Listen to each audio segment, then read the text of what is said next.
we have the Nine of Pentacles here. The Nine of Pentacles is a card of, the Nine of Coins in this deck. But it's about independence. It's about confidence. It's about creating something for yourself that, you know, she's put in all the hard work. She's got this beautiful garden that she's created, and it indicates mastery over something. I think that's something that gets forgotten a lot about the Nine of Pentacles, the Nine of Coins. She always has a bird of prey or something on her hand. That shows mastery, because the card before this is the Eight of Pentacles. And in the Eight of Pentacles, sorry, I feel like I'm going to cough. Sorry about that. No. So the Eight of Pentacles is the apprentice who's working really hard to gain mastery over what they're doing. And that could be in a relationship, you know, that could be in work, whatever it is. This feels big. This week feels pretty big. The energies are there for us to use in whichever way we want. But the thing with the Nine of Coins is, whatever you've created, you might have created a safe space for yourself. And, you know, it doesn't have to be a mansion. It might be a rented studio flat, but you've done it yourself. Do you see what I mean? You've gotten yourself to a level of independence, of that I can rely on myself. I can do this. That's your energy this week. But this can become a cage. This can become a trap. It's where we become safe, right? Well, if I can do this, I don't want to extend myself beyond this garden that I've created here. But there's a whole world to explore outside of that. And I kind of get the sense that's what this week is. It will challenge. There's opportunities that are available to you this week that challenge what you feel is safe and secure. But I'm good here. But I've done this. Well, are you? Are you staying too long in one place? Is this the big fish in the small pond? I get that sometimes. You know, the work's easy, you get paid and all of that, but it's not really exciting you. It's not really doing anything for you. Or, you know, in a relationship, it's good. We're fine. We've been together for however many years. It's, you know, better than being single and stuff. Is it? And that doesn't mean you have to leave that job or leave that relationship, but there are other ways to do things. Now, let's have a look. For a lot of you, that Nine of Coins, the Nine of Pentacles, it's a reminder that, hang on a second, if you built this, if you got as far as you did here with what you've been doing, why can't you go do something else? Why can't you take those skills and go create something new? I want to say this to a few of you. I don't know. It might just even be one of you. I don't know who the messages come through for. It's general, right? You have the Ten of Wands as you're at the heart of your reading. That's the focus. That's what everything revolves around. Put it down, Taurus. Put it down. That's what I'm going to say to you. I don't see why you guys should have to be, and it's coming through very strongly here with this. I don't see why you have to be the one that carries so much of this burden. Now, if it's not you, let's be clear here. It's a general reading. It can go both ways. Somebody feels like they have the bloody whole world on their back. Something that started off as very exciting. It's very great. It's, you know, it's all good, inspired, passionate, creative. And it's ended up like this. Crawling through bloody brambles with this crap on your back, whatever it is. That's being left with all responsibility. That's taking on too much. That's like, this is not fun anymore. This is not fun anymore. But do you see that? Do you see the battle there? It's not fun anymore. I'm doing too much. I'm carrying too much. The weight's on me. But hang on a second. It's safe here. At least I know what to expect. You know, better the devil you know almost energy coming through with this. And I know, you know, if you know anything about the tarot, then you might think, well, that's a great card. It is a great card. It is a great card. But why would you be overburdened then? Why would the Ten of Wands be coming up? Now, this talks about delegating responsibility, getting other people to help out, you know, whatever, taking on too much. But yeah, that's not the only 10 that comes in. That tells me that, you know, a cycle is completed. It's done. It's time to put it down. And I'll explain more about why I went down that route with the Ten of Wands when we get to that Five of Swords. But past or foundation, we have the Ten of Pentacles. You were committed. This sometimes makes things harder. It makes things harder, not easier. The Ten of Pentacles is our legacy. It's something that we plan to do forever, right? You know, I'm going to be in this relationship until we, you know, go old and grey and whatever. Till the end of our days, we'll be together. Or this is the job that I plan on doing. This is the career that I choose until I retire. You know, this is it. Till I draw my pension, I'm going to be doing this. Guess what? That's in the past. that is in the past. Hang on, Taurus. I really need to take a sip of something because I keep fighting this cough and it's distracting me. 1 second, Taurus. Sorry about that. Oh, I see it's still there. All right. But this is in the past. That's the most telling aspect of this. It's in the past. Now, sometimes, I mean, this can go so many different ways and it's general, so I'm kind of limited by how many I can go through, but I'll give you a few ideas. When this comes up in the past, maybe you were trying to put together a nest egg or something for the future generations to come or whatever. You wanted to build a house. You wanted to make your name in that career. This could be a marriage card. You wanted to get married and stuff. That's done. It's done. You committed to it. So it doesn't always mean that we're leaving something behind or we've changed our mind about it. It just means that part is done. Let's go do something new now. So this could be someone who's retired, right? Let's look at it that way. You've retired, but why would you need to carry the same responsibilities? And you don't. You've done your bit. You've worked, you've done whatever. Yeah, you've got a nice house. You might have a nice home or you might have whatever, but maybe it's time to go traveling now. Go take up some cruises or go explore Asia, whatever, right? We've got that kind of energy coming in. But know this, whether you're 20 or whether you're 80, whatever you were doing, whatever that cycle was, it's finished.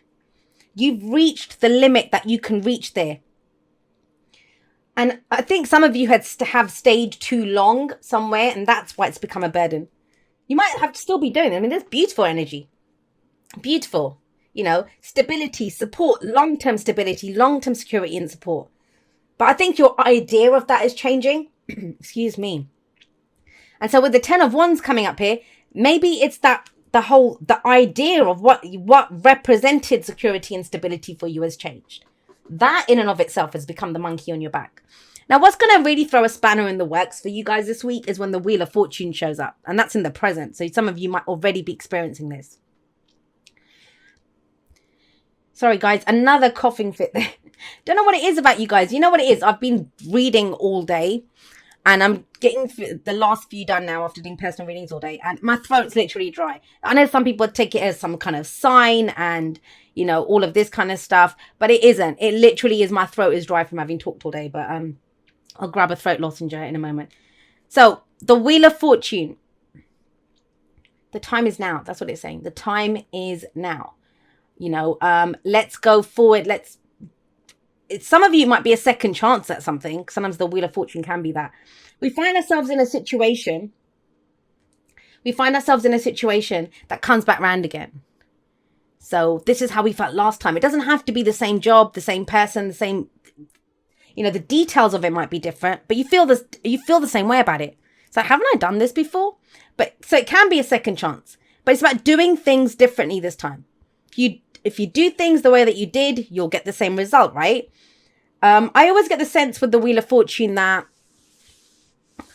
it's very much that energy of a change in our luck, a change in the season. It's time to go forward and do something new now. And that can be kind of difficult. So if you've got opportunities here, and some of you might think, I don't have any opportunities. I don't know. Well, it depends. Do you make your luck or do you get given luck? Because that's Jupiter, right? And that is the card for Jupiter. That yes, there can be an expansion of what's already there, but what is there? What do you have to work with? And I feel like it's something, it looks great to me. I think there's a great opportunity coming in, but it's a double-edged sword in that where you are, where the opportunity is, you're happy in that, or you're comfortable. Let's not say happy, comfortable. You're comfortable. It's going to challenge your comfort zone. The Four of Pentacles over the Four of Coins and the Nine of Coins, they're the two cards that I see as comfort zone. There's a change, something. It's fated, but what is fate? Fate are the opportunities that come in, the people, the experiences, the whatever opportunities, but we must walk through the door. Our choices, how we behave or act around that is what turns it into our destiny. Now, what concerns me here, let's go back to this middle, because everything else looks amazing. We have great energy here. Look at this middle. Remember I said, burden, weight, what's on your back? Why did I tell you to drop it? Why was I like, just drop it, Taurus? Because there's this energy of the Five of Swords coming in. And why are you telling yourself that it would be selfish to do this? Why? That's what I'm getting from this. That's what I got as soon as I saw this. Fell out at the beginning, and it emphasizes it even more because it came out here. I think there's no surprises here. It's almost that it's that sense of, to go for something, or you want to create something, or you want a shift, or you want a change now. But the thing that's holding you back is this sense of, what's it going to cost me to do this? Am I selfish to consider doing this? And let's talk about selfish for a moment. Selfish is a much maligned word. I say that all the time. Why? Taking care of your own needs, that doesn't make you selfish. That makes you a good team player. If you're taking care of yourself, if you're good, if you're emotionally good, then you're going to be great in a relationship. You're a healthy person to have a relationship with, because you're not looking to me to get you in that emotional state, to make you feel, if you feel good, if you've taken care of your own emotional needs, you're not looking to your partner to fulfill those needs. Then you're with that partner because you want them, because you want to enjoy them, because you want to spend your, share of those positive things together. Selfish for me is when we expect other people to give up their own dreams, their own wishes, their whatever, to do what you want. That's selfish when it affects other people. But when it's us, when it's ourselves, then what? If we're working for our own highest good, our own highest needs, that's not selfish. And it feels like a lot of you need to know that. And, you saying, no, I'm not carrying this crap anymore, if you're expected to for other people, that doesn't make you selfish. Think about it. That makes other people selfish for expecting you to carry their crap. How does it make you selfish if you say no? So there is that. Now, the other thing is, he's holding up a sword, right? And that's the sword of truth. What's your truth in this? Are you going to honor your truth? Are you going to go forward with your truth? Now, it may be that, you see a fight coming out of this. That's why you're kind of hesitant about going forward. Because everything looks great here. It's this thing of the burden, and this can be conflict. This can be arguments, fighting with other people. That's where the true change comes. And a lot of the other signs, they got the 5 of Wands, because a lot of the signs are going through this. They're bringing out new dreams, new aspirations, new versions of themselves. I just did Aries reading. They got that. But other people don't accept that because they're used to us being a certain way. Imagine, I don't know, if I'm used to, whenever I hang out with you, you carry my handbag for me. Imagine the first time we go out and I just leave it there and you don't pick it up. And I'm like, where's my handbag? And I didn't take it. Why not? Well, it's your handbag. Why don't you carry it, Jay? Do you see? It's that kind of energy. It changes things. It shifts things. But guys, look at the advice. How do we go forward? How do we deal with this? Because that's a projection from where we are, right? Actually, let me get you one for that. It's an interesting one to get as a future one. Yes. Bloody, did you see the way it flew out as well? This is you guys. Be true to yourself. And the King of Coins, the King of Pentacles, he's very focused on his practical stability, security, support, like all of that kind of stuff. Money, finances, work, relationships and stuff, but that they are secure and they bring value. They bring stability. He makes the most out of these things. He's a bloody king, right? So please don't get caught in this trap of, am I being selfish? Am I doing whatever? Look at the true value of what you're doing. The true value of what it is. Because it will bring stability and security long term. And I think that's where you're going. That's your focus. But you can't just neglect your own needs to do what's right for everyone else. And we have the sun here. The sun, as your advice, is telling you, look at the potential. I've seen this card so much in the last few days. Look at the potential here. And he sees the potential. If he sees the potential or value in something, he can make it happen with his hard work. He will make it happen. And the sun is saying to you, look at everything clearly. Keep your eye on the prize, right, with the sun. This is creating something new. Now, I always remind everyone, you are the sun in the solar system of your life. You are the sun. You're the life giver. Whatever you focus on, you give life to it. You've done good. You were committed. You created something in the past. But guess what? It's time to grow something new. It's time to grow something new. And it doesn't make you selfish to do that. It doesn't make you selfish to put down those cycles are done. You got 2 10s there. They're done. The wheel has turned. The wheel of fortune says new opportunities are coming in. But if you keep dealing with the same old crap from the past, how will you make the most of this? How will you become the person